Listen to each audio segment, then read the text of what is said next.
Turning our attention to what happened this morning, actually, in China and Hong Kong, Akiko Fujita is here with what the Chinese did and what it means going forward.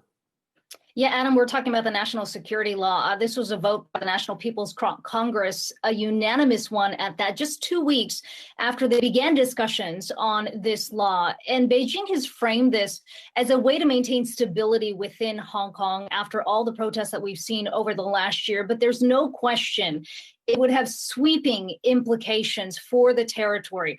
It would allow authorities to crack down on any voices of dissent, essentially quieting all the protests that we have seen over the last year. Opponents say it would circumvent the one country, two systems, this rule of governance that has been in place since Hong Kong was handed back to China in 1997. But the reality is there's no real clarity on what exactly this law would do because the specifics of it just haven't been released to the public. A final draft was not even released before it was voted on, and it is expected to go into effect on the 23rd anniversary of the handover. And the timing of that is important because, again, we talk about the handover in 1997.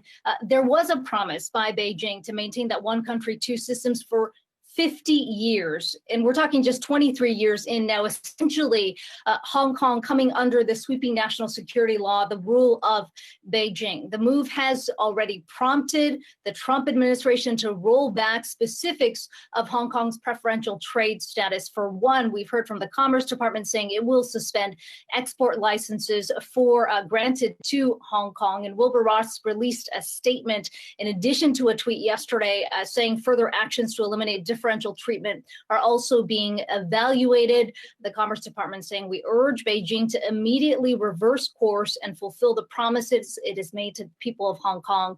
Secretary of State Mike Pompeo also talking about this in a tweet saying the U.S. will stop exporting U.S. defense equipment to Hong Kong for national security reasons. And specifically in that tweet, he says if Beijing now treats Hong Kong as one country, one systems, so must we. One more thing to note, Adam, this law has only been into effect.